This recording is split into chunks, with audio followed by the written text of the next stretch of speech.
Hello, so today I'm going to be doing my November wrap-up. I've been taking part in Non-Fiction November this month. It's hosted by Gemma and Olive. I will link their channels down below. The whole idea behind it was to encourage people to read more non-fiction than they normally do, which I have definitely done.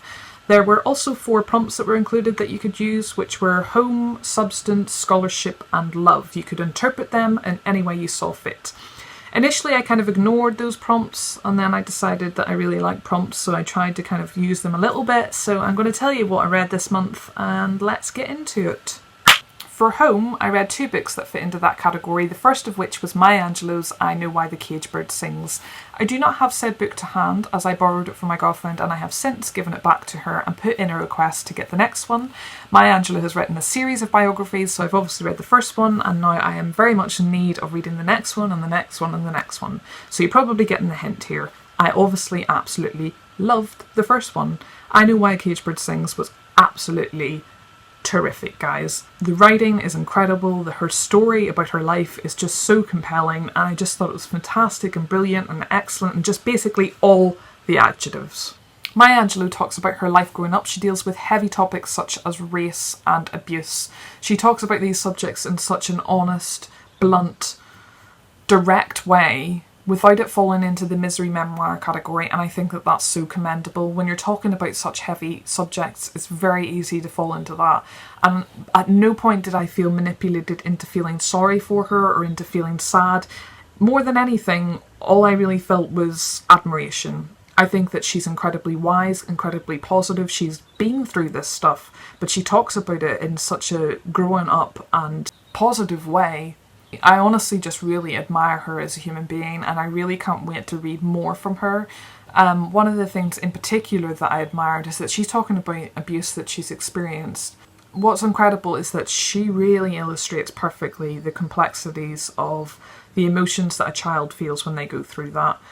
It's not just this big, huge negative thing, this bad thing happened to me, this was bad, I hated this. She actually talks about the aspect of it that is more difficult, which is the part that's almost enjoyable, the feeling of being loved, the feeling that someone wants you there, the feeling of being cared for. And I think it's incredibly brave to tackle that side of things, because I don't think it often is.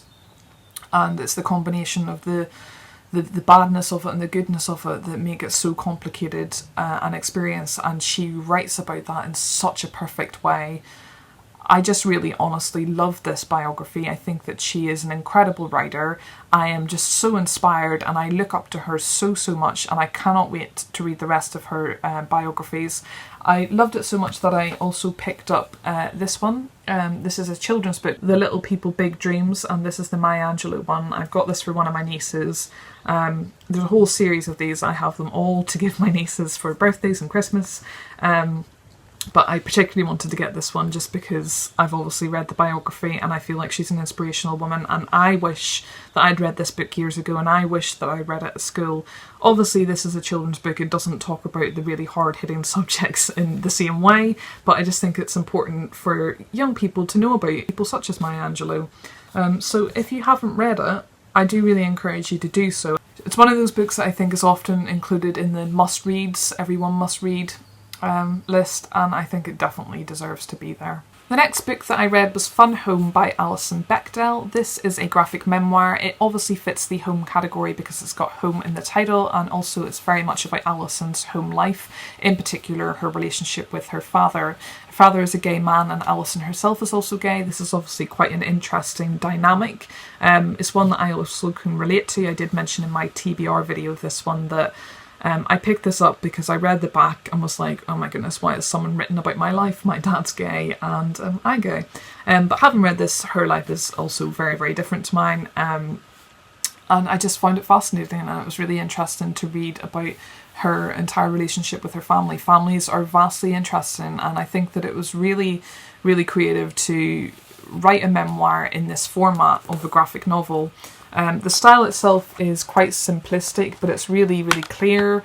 I quite like it, black and white, and it just, her entire story really works well in this format. I just think it's such a creative way to write about your life, and it makes me really want to read more graphic memoirs, because I think this is possibly my first one that I've read. I'm not sure. There's a lot of literature references in this, which I obviously really enjoyed as well. It's also become a theatre production, which I need to check out more info on that, but I'd love to see a theatre production of this.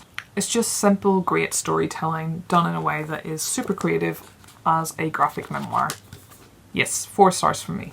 The next category I'm going to talk about is scholarship. I read 2 books that fit this category, both of which are psychology based, and I read them alongside each other, which was really, really stupid because it meant that I was just getting this overload of information and my brain just couldn't take it. And I was reading these sort of towards the end of this month, one of which I'm still kind of reading, but I'll get into that in a second. But yeah, it kind of got to the point where I was like, I need to break this up. And I did break it up. I read one fiction book, which was, I'll just reach over and grab it. That was a Moomin's book. And I was trying to save this for December, but I read this and really, really loved it. But I'll not talk about that too much here, but it definitely broke up the information that I was getting thrown at me. So the first one I'm going to talk about is The Divided Self by R.D. Laing. Now, this was originally written in the 1960s, but it's been republished in the Penguin Modern Classics series. I love Penguin Modern Classics. It always draws my attention to books that I've probably never heard of before, and this is definitely one of them. So R.D. Laing's a psychologist, and he is looking at psychosis in this book, but he writes about it in a way that makes it really... It helps you to understand it in a way that makes it just so normal. I thought this was a very good book. It was definitely really hard to get into at first. The language is quite difficult and the subject that it's talking about is quite hard to wrap your head around it. But the combination of technical stuff with the case studies really works really well. I love the case studies. They're like fascinating. It talks about actual experiences that people have had. One of the things I really liked about it actually as well is that it talks about people with schizoid manifestations that come close to psychosis. That was fascinating and I didn't expect that to be in there. The case studies themselves I loved, and there's a lot of stuff in here that I have underlined as well. One of the parts that I underlined kind of explains a lot of what this book's about. What is called psychosis is sometimes simply the sudden removal of the veil of the false self, which had been serving to maintain an outward behavioural normality that may, long ago, have failed to be any reflection of the state of affairs in the secret self. That may sound really complex, but see, once you read it several times and you get the kind of more in-depth information, you kind of wrap your head around it a lot more. There's a lot of stuff I've underlined here, actually. Franz Kafka, I love Kafka, so I love that there was an inclusion of that in here. Franz Kafka knew this very well when he said that it is not only through his anxiety that he would participate in life, and for this reason he would not be without it. I love that quote actually, because it's about embracing something. You know, for me, I have anxiety, and actually this made me think about how much actually I kind of embrace my anxiety sometimes, because actually there's a lot of positives that come out of it. I mean, it's also a hugely negative thing that I hate that I experience, but actually there's a lot of stuff that comes out of it that's largely positive. And yes, this is why I love this book, because it's talking about psychosis in a way that you can actually understand it and embrace it, see it in a much more positive light, which you don't tend to get. It talks a lot about disassociation. It talks about a person, he thought he smelt bad all the time and he couldn't get rid of that smell. And that was his experience of psychosis. It talks about a person who kept having these dreams where she was in the backseat of a car and the car was driving itself. It talked a lot about dreams in the beginning, and it actually talked about a case in which someone kept having these dreams, and in the end she ended up with psychosis, and it was really fascinating to look at the dreams that she was having that led to that point. Because they were very illustrative of the fact that she was developing psychosis. Another thing that was really good in this is that it includes quotes of people that are experiencing psychosis, and you kind of get their perspective on it. There was a large poem that was included in it as well, which really illustrated disassociation really, really well. There's just so much in this that was brilliant, and it's one that I'm still kind of processing, and it's one that definitely required a lot of concentration, and I'm glad that I've underlined stuff in it because I can kind of go back to that and look at it again. I did really enjoy this, but like I said, it does require a lot of effort to read because you do have to pay attention.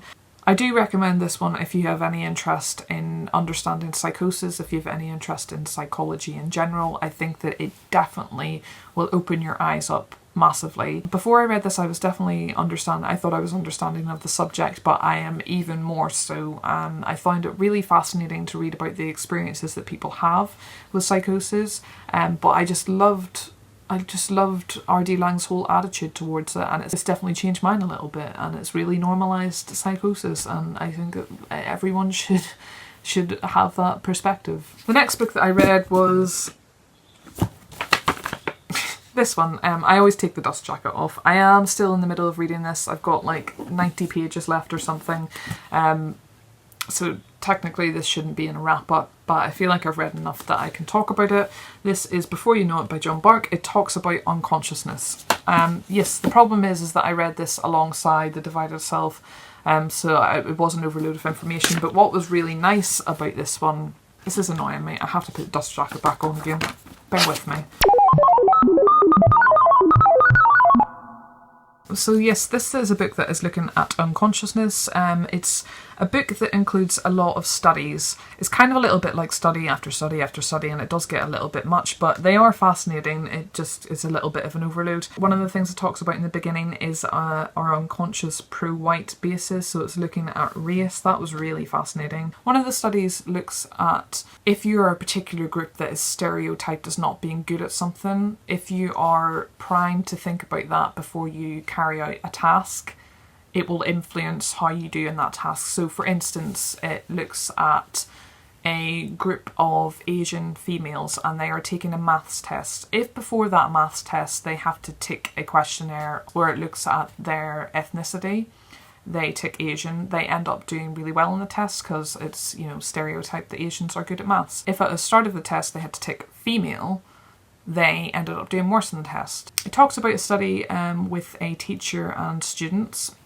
At the beginning of the year, a teacher was given a bunch of test scores for these students, and I mean, they were completely made up, but by the end of the year, the student ended up pretty much getting the same or similar to the test scores that were given to the teacher at the beginning, and obviously they were completely made up, and it just proves that unconsciously this teacher took these test scores and how that has impacted the students' overall score at the end of the year. So that was fascinating. Another thing that it looked at is how we are similar to our partners. So if you're married to someone for years and years, the longer you're with that person, the more you end up looking like them, and that's because we mimic. So it talks about mimicking a lot. So we mimic their facial muscles to the point that our muscles on our face change and become more like theirs, which is just nuts. Another thing that it talks about is how we are unconsciously influenced by adverts, which is something that I'm always so convinced that I'm not, but we are. It talked about a test in which a bunch of flyers were handed out to customers who entered a supermarket who were obese. On this flyer there were words such as health and fitness. On other flyers there weren't words like that, and it looked at how that influenced that person's shopping. The ones who got the flyer with health and fitness written on it, they ended up buying less snacks, whereas the ones who got the flyer that didn't have those words on it, they ended up buying more. Another aspect of the mimicking is how if you're around someone who is really negative, that does really influence how you are as well, and it talks about how this is really important if you are a leader or a boss, because your behaviour will influence your staff members massively. It also talks about this on a social media level as well. So if you are scrolling through your newsfeed and it's full of negative stuff, or even just one negative update, that will influence how you update. And it's this cycle. So if one person updates something that's quite negative and someone else sees that in their newsfeed, they will probably likely to update something that's quite negative, and it's this cycle that just passes along. Thankfully, I don't actually use any social media, so I kind of avoid that. But yeah, this book just has a bunch of fascinating studies that looks at a bunch of different stuff to do with our subconscious, and it's really, really interesting and written in a really accessible way. So I am very much enjoying it. I probably will finish it today. I think I've read enough to say that it's going to be a 3.5 star read. Yeah, if you've any interest in psychology, I do really recommend this, and it is very poppy and very easy to read, so there's that one. The next category I'm going to talk about is love. For this I read The Secret Life of Cows. I don't have this book with me anymore. I read it and wasn't really a big fan, so I didn't keep it. I passed it on to someone else. It wasn't terrible, it wasn't great. I think for me, I know that this largely comes down to the fact that I don't actually eat meat, and this is an organic farmer who is talking about the personalities and intelligence of cows. And in the beginning of it, she's very much making a case for organic farming. Well, she's kind of slamming factory farming, which is great. I completely agree with that. I think factory farming is fucking awful. I think for me, what kind of niggled at me about it was she's making this case in the beginning for organic farming, but then she goes on very much just to focus on the personalities and the intelligence of cows, and they are brilliant creatures. And some of the stories in this are just so lovely, and it really does show you just how brilliant and fascinating and wonderful these creatures are. And she's recognised that, but at no point does she ever mention the inevitability of their lives, which is to end up on someone's plate. And I just think that because she didn't mention that, that kind of bothered me, because if you're going to talk about at the beginning how awful factory farming is, I do think that it should have been mentioned. And I know the book wasn't about that, but I do think that if you're going to talk about at the beginning how awful factory farming is, you do kind of... I did feel like she needed to mention it, at least just like a paragraph. It just was completely ignored, and it kind of just was in the back of my mind. Oh, these lovely stories about these cows. Oh, how brilliant they are, how intelligent they are. There's so many great stories in this. But it did kind of niggle at me a little bit that she didn't mention that they're going to get killed. I do have this one to read, which is Are We Smart Enough to Know How Smart Animals Are? I don't expect that to talk about animals used for human consumption in whatever way. Because I just expect it to be about the intelligence of animals. Whereas because she did set the book up a little bit in the way that she did, I did feel like she kind of left out that significant part for me. Maybe it's just me. I don't eat meat, so maybe I'm just a person who has a problem with it. I did think that it did really talk about the intelligence of animals in such a brilliant way. She obviously really loves these creatures, and she really, really knows them, like she can recognise them as individuals, and I think that that's brilliant, and it's written just in a lovely way. It's a lovely little book to own, so I don't think that it's terrible. I don't think that it's great either. I give it 2 stars. I think that it's been reviewed quite well. I just don't think that it was a book for me, maybe. And I know other people that have really liked it. Yeah, it is lovely to read, and it does really open your eyes up to how intelligent animals are. And I think that's always a good thing. The next category was substance, in which I didn't really read anything. I did try. Well, I didn't try that hard. There was 2 books that I considered getting on audiobook. I was kind of trying to decide between them, and then I just didn't really bother. One of which was Drugged by Richard Miller. It is, if I can remember, got it just down here. It's the science and culture behind psychotropic drugs. It's exactly that. It did sound quite interesting, but I just didn't really feel like it. And then I also considered reading Chase the Scream, which is about the war on drugs. It's meant to be very, very good. I'll probably read that at some point in life. I did pick up Primo Levi's The Periodic Table. I thought that was a really creative way to interpret the substance challenge, but I just didn't really get into it. I read the first few pages and then I didn't feel like it. It's a memoir that's split up by using the periodic table. I thought that was a really creative way to do a memoir, but yeah, I just didn't really feel like it. I did kind of read a little bit of The Rebel Girls. I talked about this in my Waterstones Book of the Year shortlist video. Feel free to check that out. So I guess this is about women of substance. It looks at women throughout history, and you've got the illustration that goes with them. There's a number of different illustrators in this, all female illustrators, and it's talking about great women throughout history. It's a sort of children's book, but a lot of adults have got it as well. So I guess this can kind of be included in that, although I haven't finished it. I'm just flicking through it. I did also get, I must show this, I did also get this amazing tote bag, and I got, oh no, I've just realised they had like a little Goodnight Stories for Rebel Girls badge, and I think I've just put that in the washing machine. Anyway, I have been recording for quite some time. I didn't think about what I was going to say before I recorded this, so it's going to be a bunch of nonsense probably, and I've been recording for feckin' ages, so I'm going to shut up. Yes, non-fiction November was really enjoyable. I found it more enjoyable to begin with. It got a bit harder as it went along. I think maybe I pushed myself a little bit too much to read too much non-fiction. It's just not the kind of thing that I want to pick up at this time of year. I almost wish that there was another month in the year that began with N, because let's be honest, non-fiction November takes place in November because of alliteration. And at this time of year, it's not really what I want to pick up. I want to pick up children's books and cosy classics and Harry Potter and all that kind of stuff. And I'm quite excited now to decide what to read next. I am going to finish this one probably today, and then I'm going to get into some fiction, and I don't know what yet, and I'm quite excited to kind of decide what to read for December, because it's the final month of the year.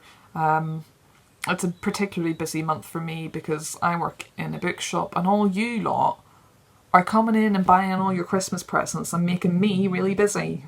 If you've been taking part in Non-Fiction November, I'd love to know what your experiences were with it, and I hope that this video made some form of sense. I'm really hungry and I need to go and eat, so I'm going to fuck off now.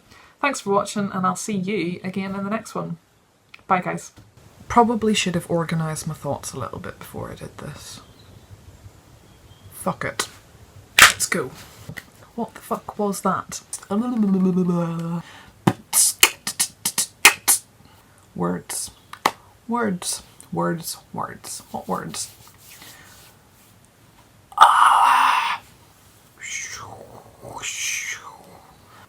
am so fucking tired. Or you could... I hear that noise all the fucking time and I never know what it is. What weird creatures live around here? What the hell is that? Anyway, what the fuck was I saying? That sounds so dull. I was about to burst into song there. Definitely out of character. Why do I keep saying the chances are? It's a study. It's not the chances are. This was like fact. Wow, my hand is fucked after holding that.